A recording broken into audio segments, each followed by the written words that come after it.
Abduções, avistamentos, contatos imediatos. As palavras dos que acreditam que os discos voadores são nossos visitantes habituais revelam um jeito especial de olhar a Terra e olhar o céu. A repórter Marilu Torres conviveu com os ufólogos para nos contar quem são eles e por que decidiram dedicar sua vida aos extraterrestres.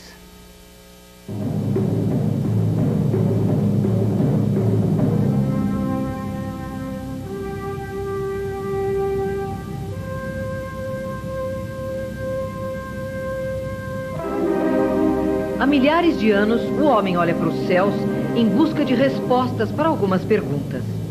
De onde nós viemos? Para onde nós vamos? O que estamos fazendo nesse planeta? Alguns olham para cima e veem apenas o Sol, a Lua e as estrelas. Outros veem muito mais. Eu me surpreendi com uma coisa fantástica, faraônica, indescritível. Quem são essas pessoas que encontram tempo, espaço e motivação para esquadrinhar os céus em noites de vigília buscando um sinal de outros mundos? Eu fazia uma ideia de extraterrestres muito diferente da gente. E de repente ver alguém similar a nós realmente me deixou confuso. Quem são essas pessoas que conseguem viver o dia a dia depois de terem participado de fantásticas aventuras intergalácticas ao lado de seres extraterrestres? Existem vários casos de objetos entrando e saindo de dentro do mar, o que sugere alguma base de operações dessas naves lá na região. Quem são essas pessoas que trocam experiências, planejam estratégias, visando desvendar mistérios, muitas vezes indecifráveis? Eles nos dão uma noção de como será o futuro da humanidade. Nós estamos conseguindo entender a estrutura do universo.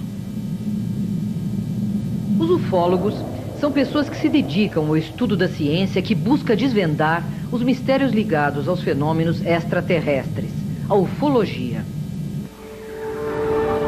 Em Águas da Prata, interior de São Paulo, o 5º Simpósio de Ufologia reúne estudiosos do assunto de todas as partes do Brasil. Eles lançam aqui uma carta aberta aos órgãos públicos, reivindicando uma maior abertura para a ufologia no Brasil. O Brasil, ele está vivendo uma onda... O que quer dizer uma abertura ufológica plena e total? Seria, inclusive, a liberação de documentos que a própria Forças Armadas obtém e que poderia ser trocado e levado para os pesquisadores, né, como um intercâmbio para que pudessem ambos pesquisarem juntos. Francisco Varanda, advogado, é também professor de arqueologia. Seus alunos o apelidaram de Indiana Jones, visual que ele gosta de reforçar. Varanda, essa região, ela tem propícia à incidência de aparecimento de discos voadores? Assim, não só a região de Águas da Prata, mas também toda a encosta ocidental da Serra da Mantiqueira Paulista, que é uma área assim propícia, porque nós temos aqui muito afloramento de material assim estratégico. E por serem também áreas isoladas, né? Áreas assim que existem longos trechos aí que são totalmente isolados. Com seu jipe tático em pesquisas ufológicas, ele percorre a região a qualquer hora do dia ou da noite, atendendo a consultas sobre avistamentos. Tem um pequeno distrito aqui, né, que chama São Roque da Fartura, inclusive culminou com até uma aterrissagem de um objeto desse, né? Que chegou a provocar a queimas numa parte da pastagem, desintegrou um morão de cerca e deixou um tipo de fuligem, né? De início, os primeiros dias parecia assim uma gosma, né? Até nós apelidamos de brincadeira como a baba cósmica, né? Mas na verdade, dias depois, aquilo solidificou e o solo ficou impermeável. Eu fiz uma consulta ao eminente ufólogo brasileiro Flávio Pereira, um dos pioneiros na ufologia do Brasil, sobre a época em que começaram a aparecer nos céus os primeiros discos voadores. Durante a Segunda Guerra Mundial, a Luftwaffe alemã, aqueles Junkers que a gente vê nesses filmes, atravessava o Canal da Mancha e ia bombardear a Inglaterra. E esses Junkers eram seguidos por várias bolas luminosas que seguiam os aviões. Eles pensavam que isso era a arma secreta inglesa. Os que sobreviviam voltavam e o Hitler nomeou uma comissão para estudar essa coisa. Acontece que quando os ingleses iam revidar, eram também seguidos e um atribuía ao outro. Quando abriram os arquivos em 45, Foi hilariante o assunto, porque o alemão pensava que o disco voador era inglês e os ingleses pensavam que o disco era alemão. Por isso que eu digo isso há mais de 40 anos, que a ufologia nasceu militarizada. Não é porque os militares querem. Militares não querem esse abacaxi. O senhor, sendo um pesquisador, o senhor acredita em discos voadores? Sim. Eles existem? Existe um fenômeno chamado UFO ou OVNI no disco voador. Isso desde 55, sabemos. 55.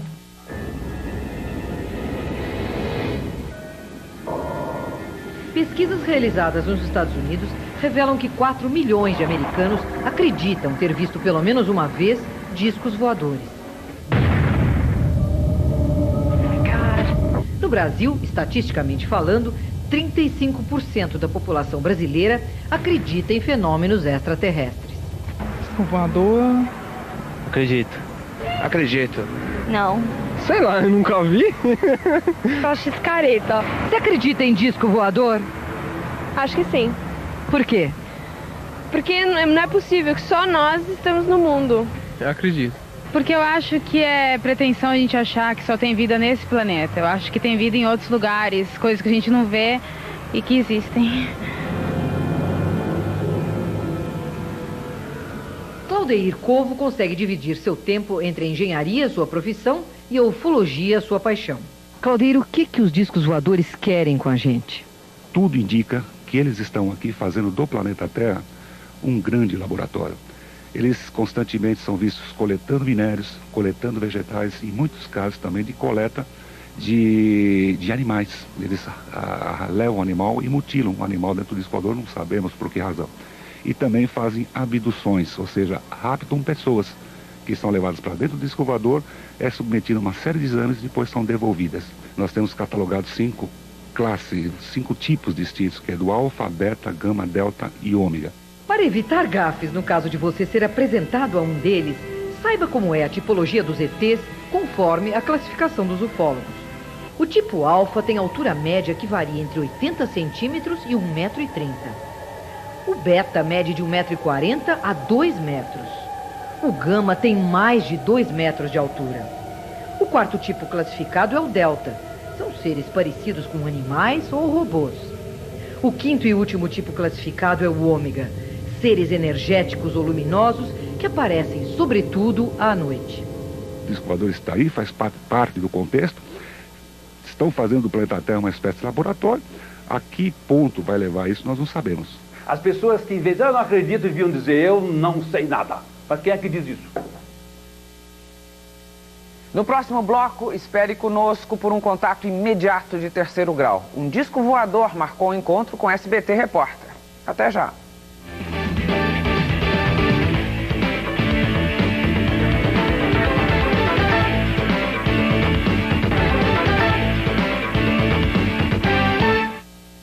Os contatados são privilegiados entre os que vivem no mundo dos ETs, porque são aqueles que já estabeleceram uma relação com os discos voadores. Neste bloco, acompanhe uma tentativa de contato. Os ETs faltaram ao encontro marcado.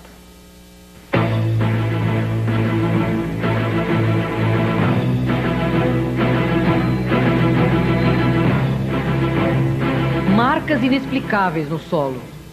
Objetos não identificados no ar.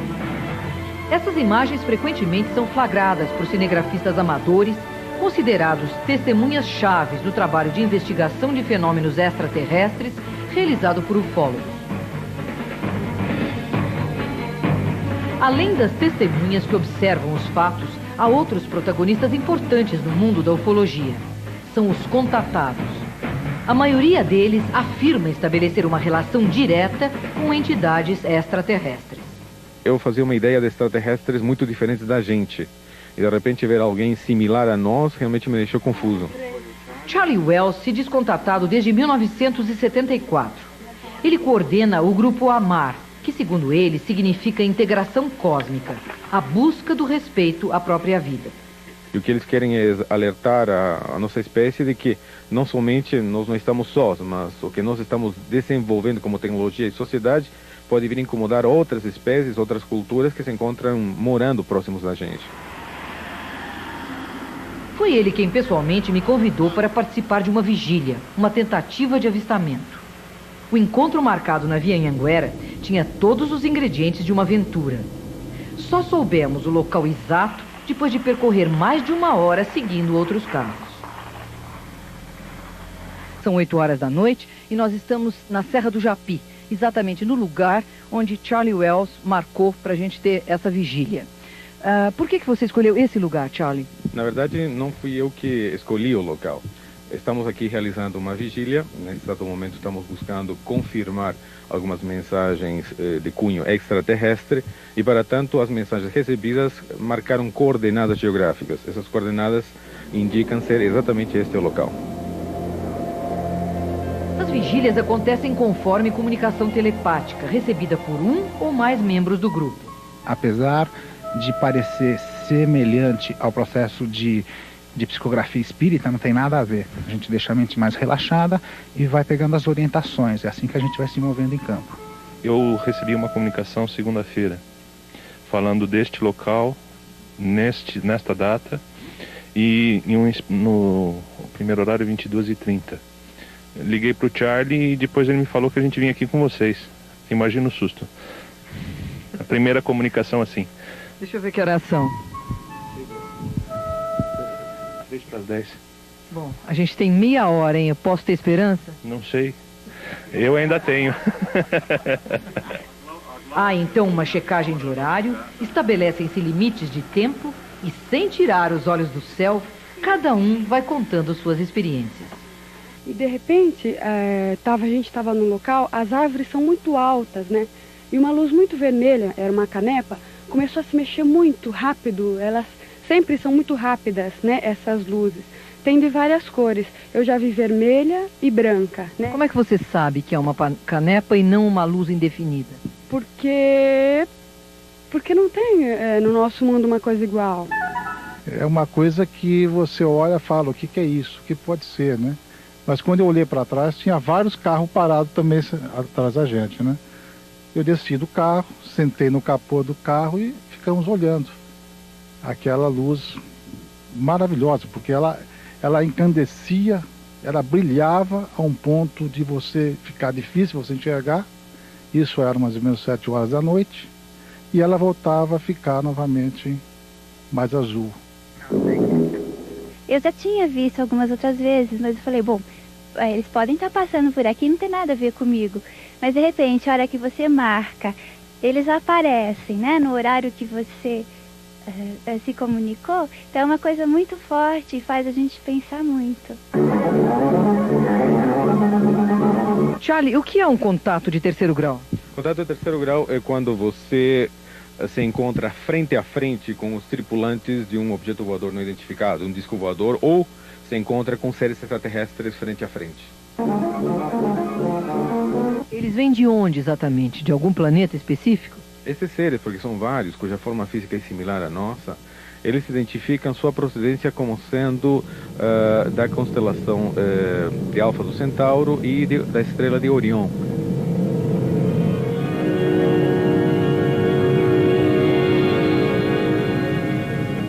Bom, passaram-se 4 horas e meia aqui no pico da Serra do Japi. A nossa bateria de iluminação terminou. Nós terminamos a noite aqui com as luzes dos faróis ligados. Nós tínhamos 2 horários previstos contatados, às 10h30 da noite, e demos um prazo de mais 2 horas até 00:30. Não aconteceu nada. E daí, Charlie? Eles não quiseram nada conosco? A nossa classificação é que realmente a mensagem não foi nenhum tipo de contato, pelo contrário, provavelmente pode ser alguma sugestão, mas também houveram algumas coisas que coincidiram curiosamente. Então, o que nós faríamos agora novamente? Solicitaríamos que essas pessoas voltem ao processo de contato, busquem novamente uma possível nova comunicação e numa nova oportunidade voltaremos a campo mais uma vez. A observação dos céus pode ser feita sob diferentes óticas. Laerte Sodré, astrofísico do IAG, Instituto Astronômico e Geofísico da USP, Universidade de São Paulo, vê os céus com o olho da ciência. Eu acho que deve existir vida inteligente no universo. Isso não significa dizer que eu acredito em discos voadores, ou que a vida inteligente já tenha chegado à Terra. Eu acredito que disco voador são coisas que as pessoas veem, não sabem interpretar e dizem que são seres de outro planeta. Eu acho que que a grande maioria dessas coisas são estrelas cadentes e outros fenômenos naturais. Eu perguntei ao professor a sua opinião sobre pessoas que dizem manter contato com seres extraterrestres. Isso para mim é religião. Religião, cada um acredita no que quer.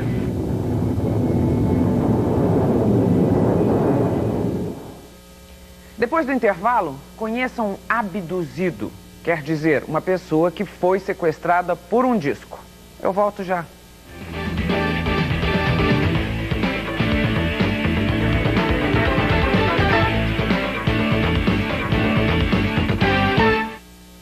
Entre os ufólogos, o caso da aparição do ET em Varginha é uma indicação de que o Brasil transformou-se num objeto de atenção do universo. Neste bloco, acompanhe uma nova visita a Varginha, 7 meses depois da aparição, e conheça a história de um abduzido, que é como se chamam os sequestrados pelos discos. Os ufólogos cansam de afirmar que a atuação dos UFOs é tão estranha quanto diversificada. Dentre os fenômenos relatados por testemunhas, os que mais impressionam são os casos de abdução, sequestro de seres humanos por alienígenas. Na hora eu tive o pensamento de que fosse até um ataque russo. Um dos casos clássicos de abdução no Brasil, reconhecido internacionalmente, é o de Geraldo Simão Bichara. Em 1962, em Três Corações, Minas Gerais, ele viveu uma experiência extraordinária. Precisamente às 0h03 pairou sobre mim, após ter havido um blackout na cidade de Três Corações inteirinho, pairou sobre mim, nessa localidade, uma espécie de um holofote muito grande, uma luz azul, muito clarinha, e tinha uma circunferência de uns 12 metros, onde eu fiquei paralisado. E no momento apareceu acima de mim a uns 6 metros, e uns 5 metros para frente, e uns 6 para cima, uma espécie de um caracol, no qual ele soltava uma espécie de um vapor, uma garoa. Soltaram 2 escadinhas, espécie daquela escada de circo, coberta com uma espécie de um brinco amurçado, e as escadas desceram, pelo qual desceram 2 seres. Esse primeiro ser chegou, me colocou a mão com a luva, a mão morna, colocou no meu antebraço, nessa parte aqui assim, e logo que ele bateu a mão, que ele pôs a mão assim, a gente ficou um pouco flutuando dentro daquela luminosidade.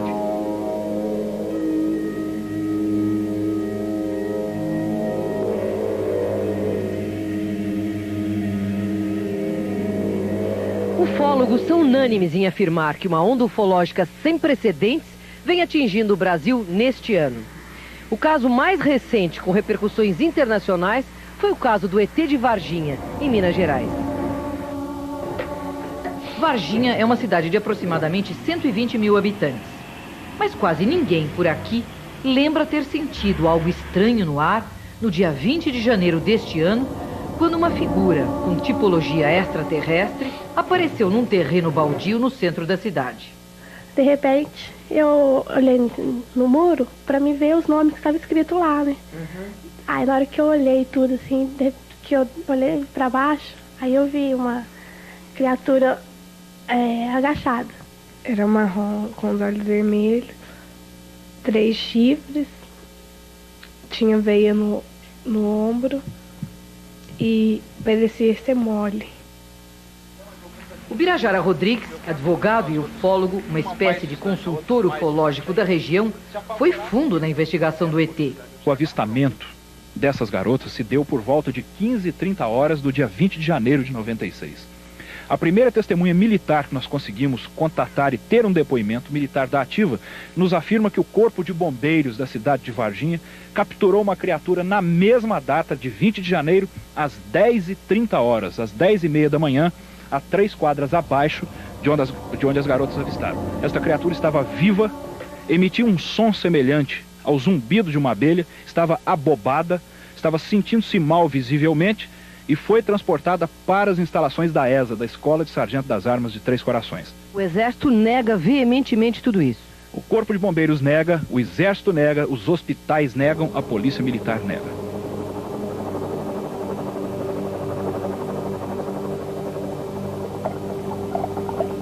O objeto é um troço fumaçado, né?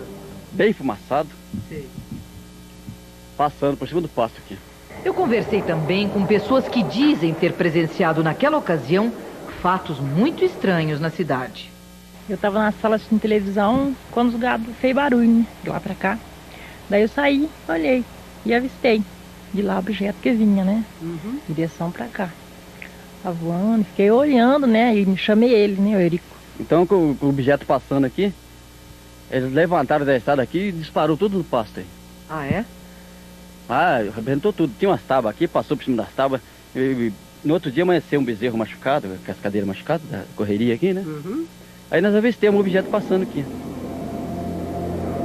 3 meses depois da ocorrência desses fatos em Varginha, Dona Terezinha, uma dona de casa de 67 anos, avistou um ser muito estranho num restaurante dentro do bosque do Jardim Zoológico da cidade. Como foi isso, Dona Terezinha?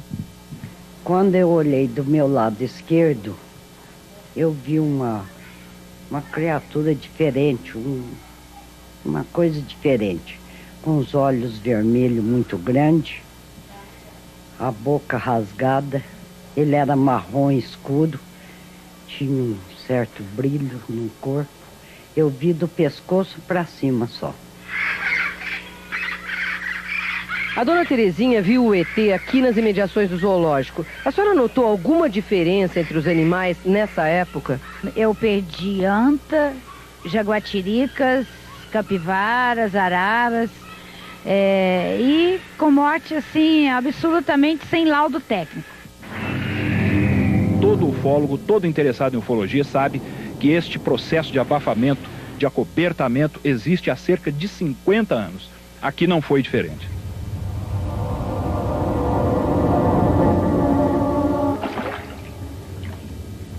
Casos de autópsias de ETs, abduções envolvendo contatos sexuais, desaparecimentos inexplicáveis de aviões e pessoas são temas que já foram explorados à exaustão pelo cinema. A partir da década de 70, a indústria cinematográfica começou a mudar o conceito do mundo em relação aos extraterrestres. Eles teriam alma, coração e intenções acima de qualquer suspeita. Mas será que a ternura rende menos bilheteria que o medo? A resposta vem aí. O filme Independence Day, Dia da Independência, estreia amanhã no Brasil e retoma a tradição de extraterrestres mal intencionados que querem dominar o nosso planeta. Só nos Estados Unidos, esta história de ETs ameaçadores já rendeu 225 milhões de dólares em um mês, contra 370 milhões no mundo inteiro do inesquecível ET de Steven Spielberg.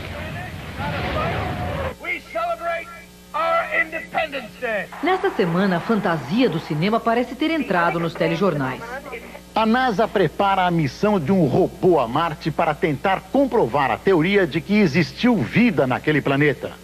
Os detalhes da descoberta... Mesmo que isso se comprove, há uma distância enorme entre um micro-organismo, como o encontrado na rocha marciana, e uma inteligência superior, mais desenvolvida do que nós, capaz de transpor bilhões de anos-luz para visitar nosso pequeno planeta na periferia da Via Láctea.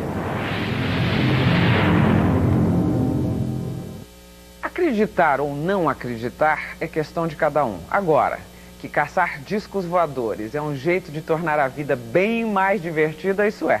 Boa noite e até a semana que vem.